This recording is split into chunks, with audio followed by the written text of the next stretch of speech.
এটা তো উঠছি উঠছি, হ্যাঁ বাঘের কান ধরছি, আর পড়ুম না। হ্যাঁ আচ্ছা ভাবি, তুমি কি পুলাহান? কে? তুমি পার্কে ঘুরবার তুমি বাঘের কান লাগে? আরে বাঘের কান্দে উঠছি, মনে করো যে এখন টিকটক বানামু। হ্যাঁ, টিকটক বানামু এর নিগা। টিকটক বানাইবে? হ্যাঁ। তোমার সাহস দিকে বাঁচি না, তুমি এই বাঘের কান্দে উঠে বইছো। হ্যাঁ, আরে সাহসের কি হইলো? বাঘ মানে কি তুমি জানো? কি? বাঘ মানে হলো রয়্যাল বেঙ্গল টাইগার। আরে হুঁ, রয়্যাল বেঙ্গল টাইগার তাই কি? বাঘও কিন্তু মায়া মানুষ দেখে ডরায়। হ্যাঁ, শুনছি পুরুষ মানুষেরাও নাকি বাঘ হ্যাঁ। মায়া মানুষের তোলে যখন, মানে মায়া মানুষের উপরে যখন উঠে, তখন তো মনে করে যে হেরাও বিদায় হয়ে যায়। ও মায়া মানুষই বাঘ। মায়া মানুষই বাঘ। হ্যাঁ মায়া মানুষের তলে পড়লে পুরুষ মানুষ বিলাই হয়ে যায়। হ্যাঁ। না, তোমার কথা একবার খারাপ কেউ নাই, সবই ঠিক আছে, কিন্তু তারপরেও মনে করো যে তুমি একটা মায়া মানুষ হয়ে তুমি বাঘের উপরে উঠছাও, তোমার সাহস দিকে বাঁচি না আমি। কে? হ্যাঁ, এখন মনে করো এই বাঘটা যদি ঘুরান দেওয়া যদি তোমার কিছু একটা কইরা ফেলায়, তখন কি উপায় হইব?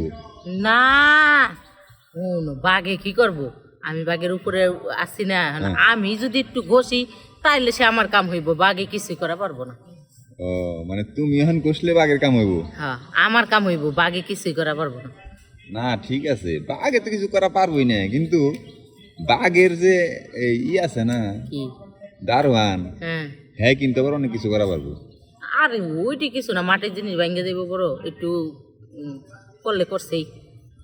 আচ্ছা ভাবি, এই তোমার কেমন ফিল হইতেছে তুমি যে যে বাঘের কান্দে বইছো? আমার কেমন ফিল হইতেছে শুনবি? ও হইতেছে হাসা কথা কমু, না। দুই পাশে দুইটা পা দিছি না, হ্যাঁ আর বাঘের গায়ে যে রং করছে দেখ, হ্যাঁ। রংগুলা তেল তেলা, মনে হচ্ছে কি সুন্দর। আর আমার তো মনে করো যে ওই জায়গায় যায় হেরা বাঘের পিঠ ঠেকা পড়ছে, তো ঠেকা পড়ার কারণে মনে করো যে অনেক কিছু ফিল হইতাছে এখন। তাই না? হ মানে মনে যা হুঙ্গে হুঙ্গে লাগতাছে, হুঙ্গা হুঙ্গা, মানে কইলাম না মানে তেল পশম তেলা পশম সব পশম। ভাল লাগতাছে, কি যে মজা লাগতাছে রে। ইস এই মজা তুমি এই মূর্তির বাঘ দিয়ে নিবার নিছাও? আরে কিছু কিছু সময় নিতে হয়, কারণ সব জিনিসের স্বাদ সব রকম লাগে না, এটা বুঝোস না কেন? না তাও ঠিক আছে, সব জিনিসের স্বাদ এক না, হুম। কিন্তু বিষয় হচ্ছে কি ভাবি, কি? তুমি এই বাঘের উপরে বয়ে যে ফিল নিতেছো বুঝছো, হুম। তোমারে দেখে তো আমারই কোন জানি একটা ফিল আই পড়ছে। তাই নাকি? হ তাহলে আমি বাঘের উপরে উঠছি, তুইও আরেকটার উপরে উঠা পড়গা। না মানে আমি কইবার চাইতেছি কি, যে বাঘের জায়গায় যদি আমি থাকতাম, তাইলে তুমি যে ফিলটা নিতেছো তাহলে আমি মনে হয় অনুভব করা পারতাম। তাই নাকি? হ ও না, তোর উপরে উঠুম কে? তোর ভাইয়ের উপরে তো ডেলি ডেলি উঠি, এখন মনে করো যে ওই ফিল আর আহে না, কিন্তু মেলা দিন পরে এই জায়গায় উঠার পরে কেমন জানি একটা অন্যরকম ফিল আইলো। এই ফিল মনে করো যে তোর ভাইয়ের কাছে কোনোদিনও পাই নাই, ওর উপরে তো ডেলি উঠি, তাও তো পাই না। তাইলে ভাবি আজকে না হুম। আমার উপর টুইটা দেখো না কেমন ফিল আহে। উম, না তোর উপরে উঠুম কে? হ্যাঁ, তোর উপরে উঠুম কে? আর এই যে আজকে তুমি এখানে বয়ে যে ফিলটা নিতেছো বুঝছো, এর লিগে কইলাম আর কি, যে তাহলে আজকে আমার উপরে টুইটা দেখো না যে কেমন ফিলটা লাগে। না আমার এই বাঘের নগে মনে করো বাঘের উপরে উঠছি, এখন দুই তিনটা ঘষা দিলেই মনে করো যে ফিলের জায়গায় একবার একলে ডাইলি চালে খিচুড়ি হয়ে যাইব। না ডাইলে সাইডে খিচুড়ি করার আগে ননা একটু যাই। কই যাবি? এনে তো পার্কে কত মানুষ। ও যে পাশে একটু আড়ালে যান।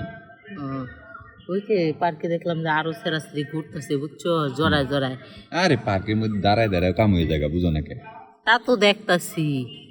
তোমারে নিয়ে আইলাম এত কষ্ট করে ঘুরতে, যদি এই আজকের দিনটা একটু স্মরণীয় করে না রাখি তাহলে হয়।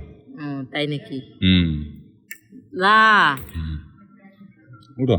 চিন্তা ভাবনা করতেছি কি, কি? যে এই এই ফিলটা মনে করো তোর নগে পামু না, থাক তোর নগে আর ফিল নেওয়ার দরকার নেই আমার।